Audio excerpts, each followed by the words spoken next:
Welcome to the Alpha Cave. Once again, we're going to have a special edition of Sports Talk in the Mancave. We have invited a couple of Laredo favorites here because they have the Guns and Hoses. Hey, Guns and Hoses. And we have Tony Nanez, which is the president of the Guns and Hoses, and Edgar Ramos. He's a committee member. Okay, can you tell us a little bit about what? Well, our organization started back in 2007. Believe it or not, it started as a football game between fire department and police department. We had it for a few years, and it just kind of, after we were done, it kind of died down for a bit. So we were left with standing. I was like, what do we do now? So that's when we started the boxing. And how did it come about to be boxing? It was just thrown around like, okay, what type of other sport do we do? Is it kind of a rivalry between them two, and that where they kind of wanted to do some sort of competition? Well, at first the football game started fire versus PD. Okay, and then when we did the boxing, I'm a firefighter. Right. PD was kind of scared of us when it came to boxing, so we that. challenged. But Border Patrol came on board. For a couple of years, it was just fire versus Border Patrol. Then it just, once it started taking off, we started getting police department down to the marshals, constables, USDPD, GEO, FBI, Department of Justice. So when is this event coming up? We have one major event per year that we do. This year we have it set for November, where all the first responders just get inside the ring and duke it out. Now every year we do. It is a fundraiser that we do every year. This past year we just celebrated our 10th anniversary when it came to the boxing event. But for the last 5 years, we've kind of turned it into having this fundraiser to generate funds to do boxing events for the kids. Oh, really? Yes. Okay. That's what the proceeds. So all of these proceeds go to that boxing event for the kids. Goes for the kids. And We do what several event? events. We do several events for kids off of the proceeds that we get from that first responder, boxing event. We use it to have events for the kids, and we don't charge them a single penny. That's great. Boxing is huge here in Laredo. Yes. All the events that they have here. I had a nephew that was a boxer. Hasn't boxed anymore for a while, but I know I go to those fights and it's a huge thing. It's a huge thing, and people around here love boxing. Well, one of the reasons that we started just concentrating on events for kids was because we noticed that, let's just say we talk about sports, we talk about football, baseball, soccer, basketball. All those sports are endorsed by the school districts. Yes. Boxing is not. Boxing is not. So we started, emphasizing our proceeds, or emphasizing and trying to bring boxing, up to the limelight. And for the past 5 years, we've been hosting the regional Junior Olympics for kids. This last year in 2018, we were ranked #1 in the nation when it came to the Junior Olympics, right here in Laredo, surprisingly. It's good. I know Edgar Ramos helps you out. He's in the committee. I don't know what role do you play in all this? I clean the restrooms at our gym. Someone has to do it. Someone has to do it. I guess we have a little bit of time. Basically, for years, Tony had been doing this event, and I was on the other end working for the agency at one time, and I was a photographer during those events. So, but you still are a photographer. Back then, that's where I started. That's where I started during the football games, right? So I was pretty interested in it, and I like what they were doing. Then we have a mutual friend of ours, Adrian, who's also a committee member. Adrian Hernandez is one of our better boxers. That's hopefully fighting his last fight this year or next year. He actually introduced me to Tony, and me and Tony started working together as I was designing their uniforms, making their uniforms for the events. Right. I was already doing this professionally as a photographer and a designer. When I spoke to Tony about it, he's like, "Come on in, let's try to do this." So one of those years, I had a mishap. I was living in DC, and I was designing their outfits, and when I ordered all the stuff, DHL messed up the merchandise, and they sent my merchandise to Baltimore, and the guy's merchandise to him, or actually to my home, to my mom. So when my mom opened up the stuff, she's like, "Where are these jumpsuits? Like, what's going on?" So I thought tangas. Or so we're talking like 2 days before the event, and Tony's already paid for the uniforms. I'm trying to be good with Tony, and Adrian vouched for me. I mean, this is one of those situations where all the experience comes through, you know. And so I had to call DHL, make all these arrangements, and they got it in the day of. The day of. They got the hour before. Pretty much. Pretty much.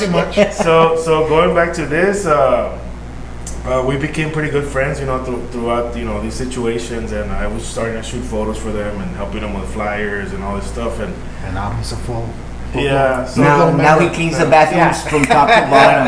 Yeah, I mean, we even started a boxing gym that we created about 2 years ago. About 2 years ago. And you know, it was Tony's idea with one of our other friends, Rudy, who right now is in San Antonio, and he's a part of the Guns and Hoses in San Antonio. We helped establish Guns and Hoses in San Antonio as well. Yeah. So because through all that. We all, you know, put our heads together, and I designed clothing, and I used to make boxing gloves, and I'm still in the process of doing that. Tony said, "Why don't you open up a little store here at the gym, and you kind of help me oversee this stuff, right?" So yeah, it started from that. We got a couple of boxing coaches, and sometimes, you know, it doesn't always work out, you know, because it's a lot of work. Tony does probably most of the work out of all of us. He's always there at the gym, being that he's also a full-time fireman. At the end of the day, but firemen sleep for 24 hours and are off for 48, yeah, right? they do. Okay. So it's a good gig for them. They have the advantage, but he does something positive because he helps a lot of kids. Yeah, it's evolved. Yeah. Well, just a quick fact. I mean, we're an organization, and all of our, I guess, the committee members. I mean, I don't consider myself the president. I consider myself a committee member, just like everybody else.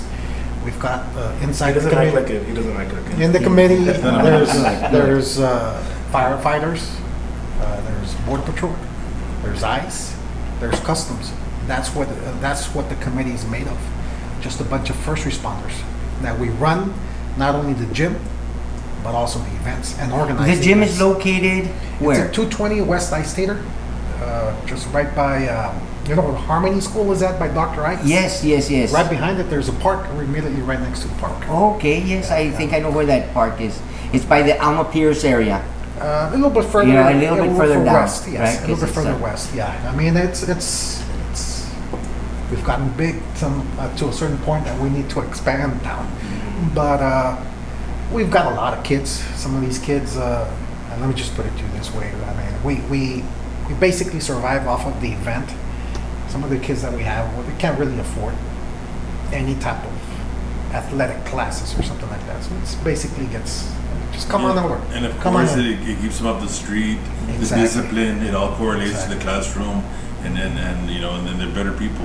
You know? Right. I know that Edgar is involved in photography, and he has a photography where he goes, and a lot of these professional boxers hire him to do the. And I mean, I'm not talking about just any professional. I mean, top professional. Yes, he's brought professionals over to the gym. That's before. what I was going to ask. Yes, Does he take them to the gym? We've had some professionals train out of our gym. Sometimes we'll keep it a little hush hush. No, but it's good for the kids. But it's good for the they get kids. to meet them. They get to meet professional And boxers. hopefully That's exactly where I was going. I guess you read my mind. Hopefully it grows, and what you're talking about, you know, long story short, I was working for Hector Ferreiro, as a friend. This is how you got started. When I first started with boxing, I was already working at the arena, shooting the big events, working for Anissa Trevino, and helping them establish the music business here in Laredo, the entertainment business. And I fell in love with the photography part of it. Hector was becoming a pro, getting his championship fights, and his kids were still small. He didn't want his kids to see him getting hurt. So he's like, come take some photos for me, man. Help me out, and you know, I'll give you full access. That way you can get better at what you do, because I know this is what you're gonna do in the future, because you're obsessed with boxing, right? Hence, you know, now we're at the gym and stuff. But it started from that to visiting. We went to go see Medina versus Broner, and he's good friends with some guy who does a lot of work for Oscar de la Hoya. So he got some great seats very close to the ring, and I was sitting. Some guy was sitting in my seat. And us being cool, like, no, don't worry about it. You can sit in my seat. I'll sit in the back. And if we happen to get somebody to move us, you just have to get off, right? So it just turned out to be some guy, Dan J, who was at the time managing Paul Spadafora, who happens to the movie, what is it, Southpaw? Southpaw, yes. It's kind of based on his life. If you look up Paul Spadafora versus Money Mayweather, back in the day, there's a sparring session of when he was a world champion and Money Mayweather was in his prime of his life. Paul took it to him, and he was legit at that time, but he had a lot of drug problems and a lot of issues. And he's to this day, we're hoping he'll come back one day. But he had another kid fighting, Rod Salka. I don't know if you're familiar with the kid who had the boxing shorts. It was the Wall. He was fighting a Mexican fighter. I think it was Marquez he was fighting. I forgot his first name, but no, come on, man. It's like a smaller fighter. Anyways, long story short, he was there with him. And he's like, dude, what do you do? And, we started talking right there. And he's like, I'm going to introduce you to Ken Porter. He's here. Sean Porter's fighting for the championship. He's going to defend his IBF title in Carson, California. I love your work from what you're telling me, all the stuff, the videos, photos that you're showing me. Come and meet him. So I met Ken Porter and Sean Porter. We had another meeting after that. And they flew me to Carson, and I started working for them. Coincidentally, Omar Figueroa, Panterita, and his dad, Omar Sr., Pantera, they had a fight there too. And so did Deontay Wilder. It was just one of those days where everybody was fighting on a good card. Keith Thurman was there, a bunch of fighters. So I kind of started networking right there. And they recommended me to talk to some guy who was running an expo. It was the first of its kind, the first year, 2015, the Box Fan Expo in Vegas, where we bring, now I say we because I've been working for them for years now. Part of the business now, we bring like Mike Tyson, Roy Jones Jr., Julio Cesar Chavez, Broner. We had all these like super mega Mayweather, and they come and meet the fans, sign autographs. It's a bunch of meet and greets, and it's always based on the Cinco de Mayo or the 6 de Septiembre weekend. And it's the day of, and then so they can have something to do in the morning, and then they go to the actual fights. So that's where I started. And that's how your business evolved into the boxing? Yes, because they were asking me, hey, can you make some shirts for me? And we're talking like Tommy Hearns and Riddick Bowe, and I'm like, yeah, I can make you t-shirts, I design this and that. And it got to a point where designing got to another level because the whole world was watching. So you really had to be careful with trademarks and copyrights. So maybe one day we can get together another day and talk about all that stuff, because that's something that I had to learn on the fly. And to this day, everything I do, I have to practice that same, keep that same mentality as far as designing. So Tony, you have to keep him bringing guys to motivate these young men here, so that we can go get autographs, and I could get more autographs for the Mancave. Yes, sir. Yes. Let me ask you guys this: is there any? Do you guys have a couple of young prospects that have a real shot? Well, we even though we are the Guns and Hoses, we have our Guns and Hoses boxing and fitness gym. The events that we do are not just for the kids in our gym, right, but for the region. Sure. Great. I have no doubt that there will be at least an Olympic contender coming out of Laredo anytime soon.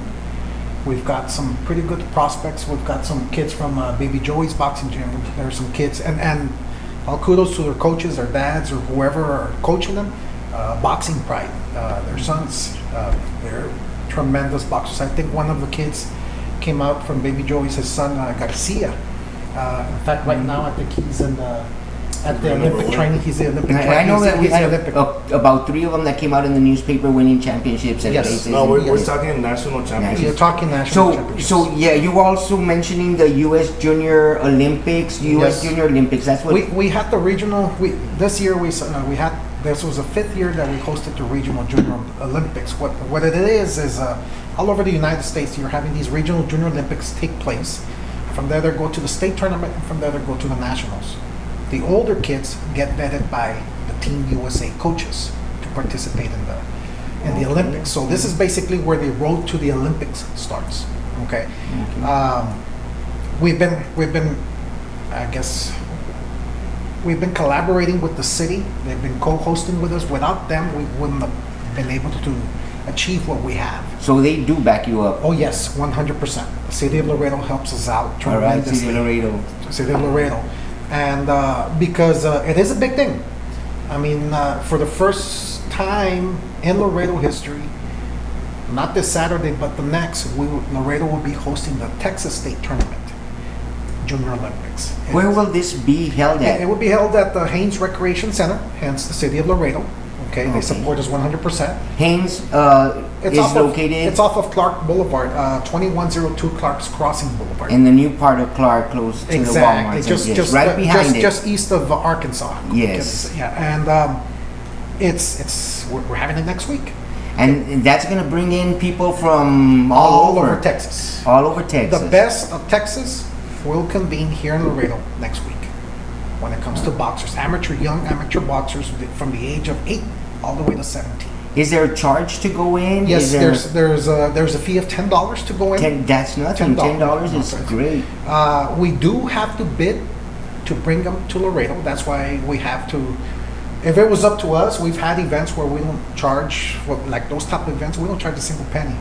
But in this case, we have to bid for it, so that the boxing or USA Boxing will bring it to Laredo. Hence the charge. It's the last event that we had just last month. It was a region for 2019. We had a record-breaking amount of boxers that registered. 309 boxers. We ended up with over 180 bouts in 3 days. The biggest junior Olympics in all of the United States, right here in Laredo. Now, last year in 2008, we were ranked number 1, of course, in the nation. Mhm. But we were also ranked number 13 in the nation. Ranked number 1 in the nation when it came to regional junior Olympics.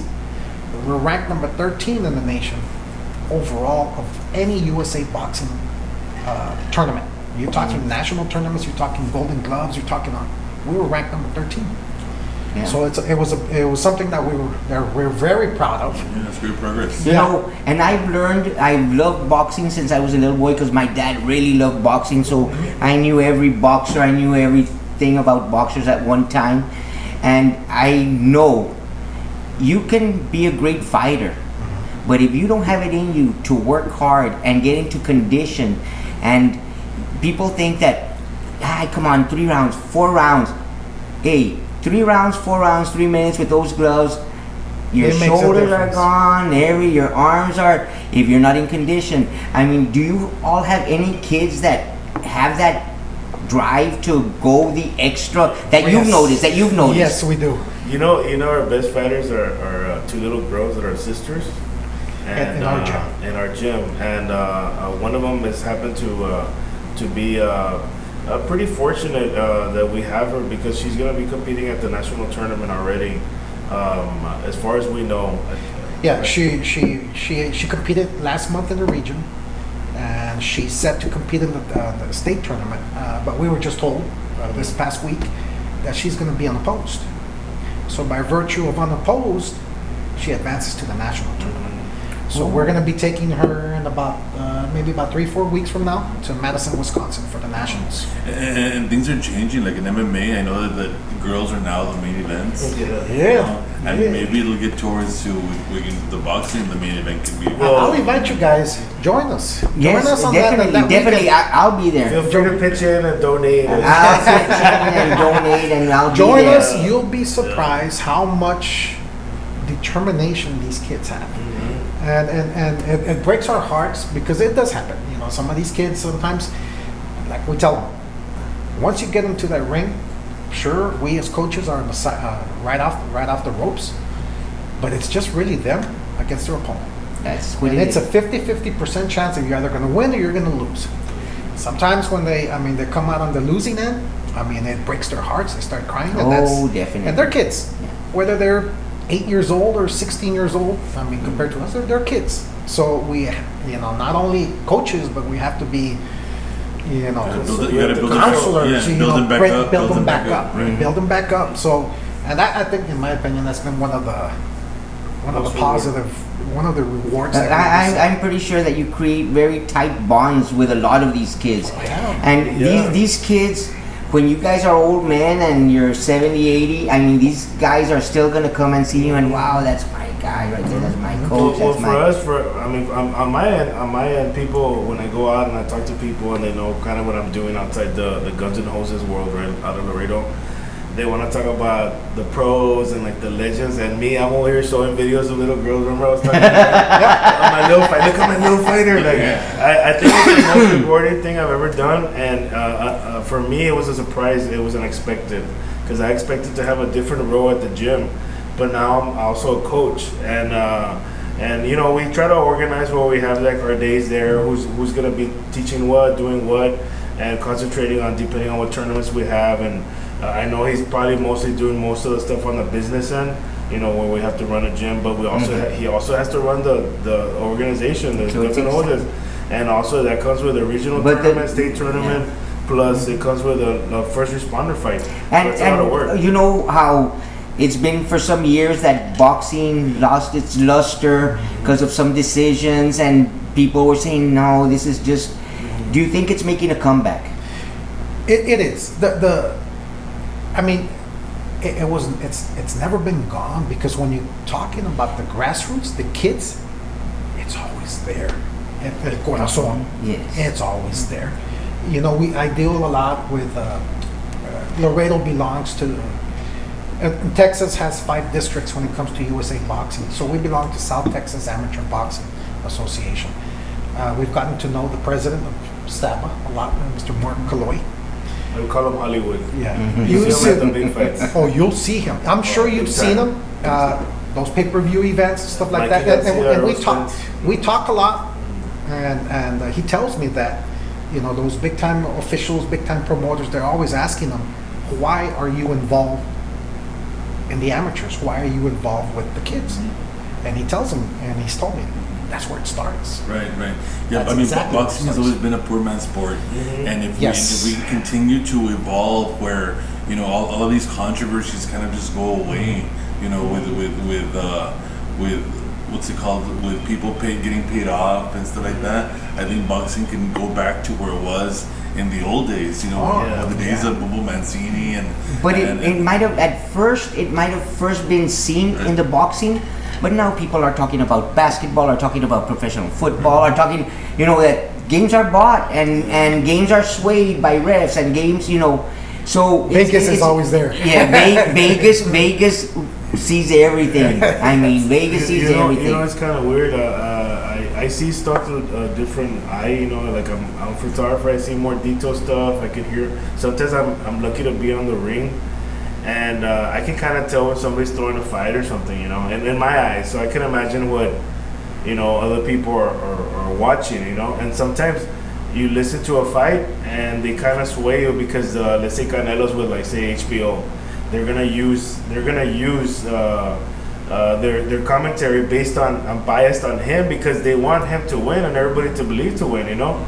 So me, I suggest don't listen to what they're saying, the commentators, because they're You don't listen, no, don't because they're listen. biased. Watch, They're watch very what's biased. going on, and you know, and kind of concentrate on what's going on. But going back to the Olympic stuff, talking about the women, I was able to meet and maybe in the future work and hopefully bring her.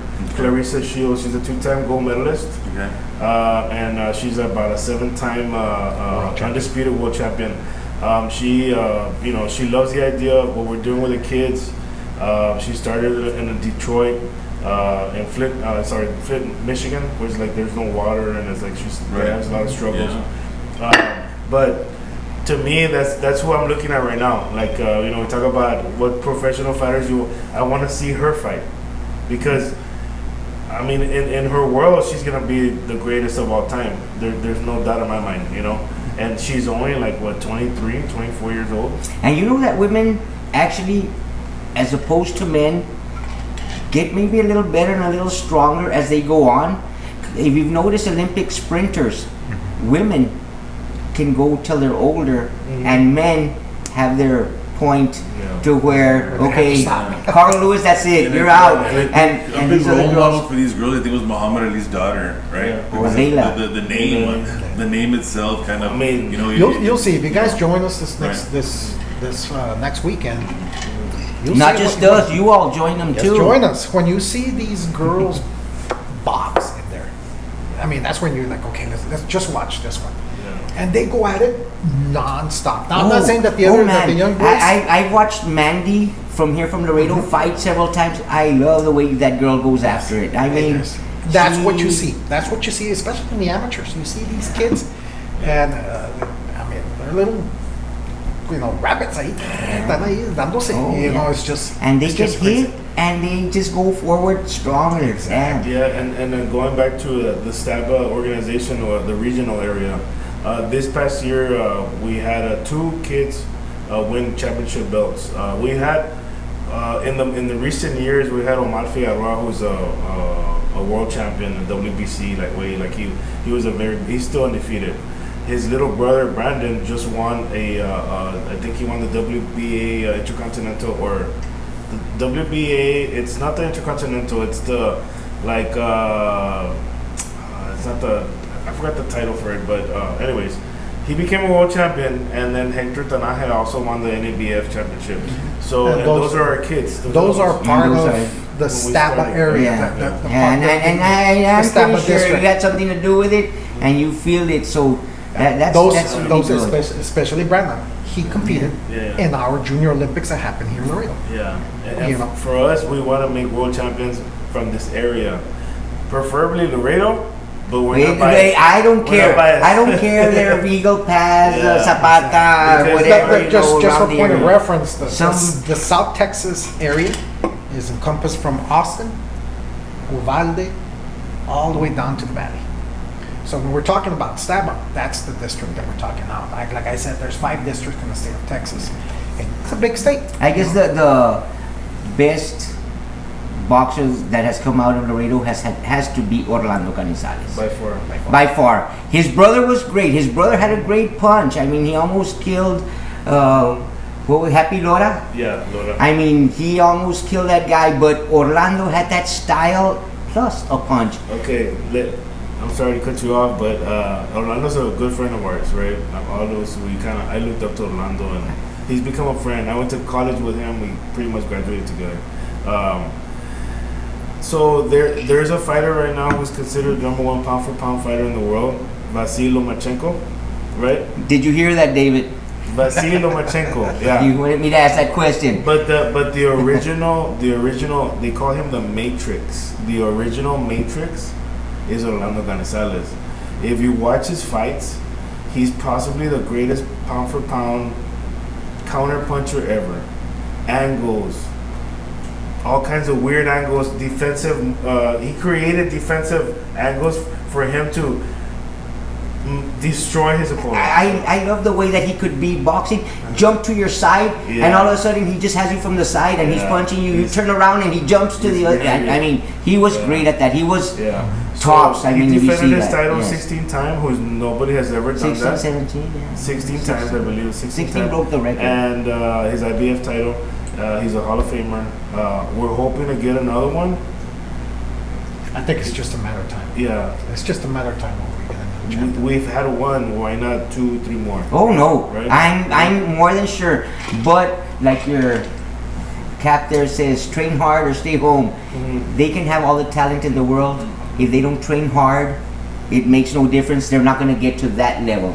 I mean, Orlando got to that level for a purpose, for a reason, and so. So I'm gonna tell you a quick story, right? I want to brag a little bit because I know you have an autograph short there of Mike Tyson, right? Yeah. So Mike Tyson came to the expo about 3 years ago, and every time I take photos, I say, Mike or whatever, I'm with a Box Fan Expo. I'm the photographer. You mind if I ask you some questions? If you're not ready now, let me know when you're ready. So he's talking to me or whatever, and he's doing his autographs, taking photos, and then his manager comes up to me and he says, give him about 5 minutes, whatever. So I'm waiting around, whatever. I go introduce myself, and I always say, Edgar Ramos, soy Laredo, Texas. I always say that. I always tell everybody. I always tell them the same way. I'm very proud of being from my town, right? He goes, from where? Laredo. He's like, isn't that where the Orlando Canizales is from? So if you really know about Mike Tyson, he's a student, He's a historian. historian of the game. Right. And I said, yeah, Orlando Canizales and Gabby Canizales. He goes, Orlando, that's a bad man. That's a bad man. So I've always told Orlando the story. And Orlando's like, I've been telling him, let's go to the expo. I always say, a friend of mine had moved out of state, and he came down, and I was my years that I loved boxing. Orlando, I believe, was 15 years old, and he was fighting inside of the ballroom at Casablanca. Wow. I mean, there was fights before Orlando, and when I saw Orlando, and Gabby was already Gabby. I mean, Gabby was already moving up. Okay. When I saw Orlando fight, I mean, he had that guy all bloody, and he was punching. That guy's gonna be a champion. And he was like 15 years old when I saw him, but he already had it in him. He was great. Don't forget, he was one of the most decorated amateur fighters also ever. He had like 80 something and like 2 or 3. I don't remember what his record was. Yeah, maybe 12. I mean, crazy record. Yeah. Going back, so where can they purchase these tickets for you guys? Tickets will be sold at the door. There is same price. There's no pre-sale. And Everything's this is sold for at the both door. the Guns and Hoses and which is the other one that you were No, the first one that's coming State up is the state tournament that's okay. coming State, up. that's the next event. It's the Okay. state tournament. The state tournament is On June 7th through the 9th, here 7th there through the 9th. at the Haynes Rec Center. First bout on on Friday is at 6:30. Doors open at 5. First bout's at 6:30. There will be a little bit ceremony because that's where basically, like I said earlier, there's 5 districts in the state of Texas. Each district gets to host the state tournament, every year. So that hopefully we can bring that state tournament again to Laredo in 5 years when Great. STABMA gets to host it. And by the way, we're trying to bring the nationals over to Laredo. This year they're going to be held at Madison, Wisconsin. We've done some research on that city. Nada que ver. Bring it to Laredo. We can have it here. We in can have Laredo. it too. We can have it here. So we're always looking. I mean, we're very proactive. We're always looking to.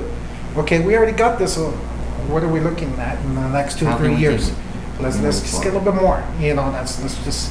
And we step have it up a that notch. and Guns and Hoses in November. That will be November 23rd. And it would be great if a lot of people could go and support the first responders. It's That would be like I said. great. We've had years where we have maybe about 11, 12 agencies participating, and we explain to them what the funds are going to be for that. And they're always telling us, "Count us in." And My favorite one at that event was my ex-quarterback, point guard, Marcos Aranda, which passed away. Yes. That guy was good. Well, He was a good friend of mine. A backstory, a good friend of ours, right? Because I got to play against him, and we talked. I played against Chuck too. He was a baller too, so I got to play basketball with him a lot. And one of the most competitive athletes I've ever been around, and one of the most loved guys in his town. And he brought Ciarro, I believe. He took him to one of the farthest. He was the first quarterback that went from any school in Laredo. Cigarro was the first one to go to the 3rd round in football. Third round. He was the QB. And the reason that Guns N' Hoses started, he was very instrumental as to why we started. Remember I said that we started as a football game? yeah.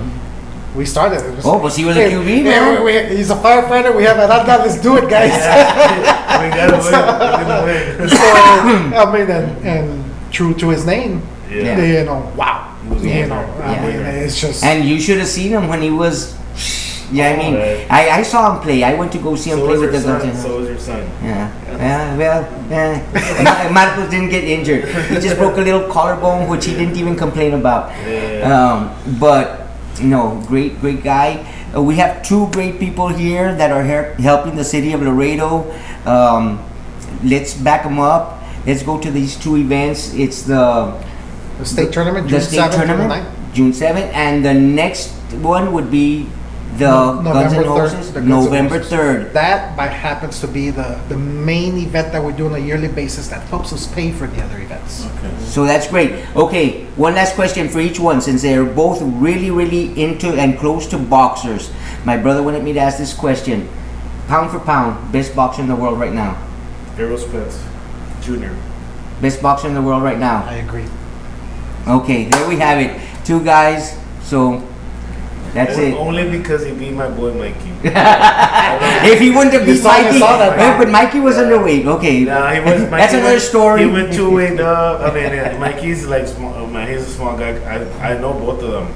Mikey's very small compared. He's got some, but everything's on the bottom on the shorts. The cojones. There you go. Yeah. All right. So Laredo, let's help these people be successful here. Let's go to their events. Sponsorships, however you can help, just come out there and All the money that they get goes directly to the kids from here. I mean, you heard it here. It goes directly to the kids.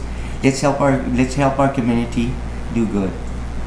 Tony, Thank you. Edgar, thanks for being here. Thanks for having us. Man, The Mancave. and you're gonna have to come back, Thank and you you're for gonna have to having bring a boxer so that we can have another one. Hopefully. We'll do it. Well, you know what? A local boxer that you like the best. Okay. We'll see you from the.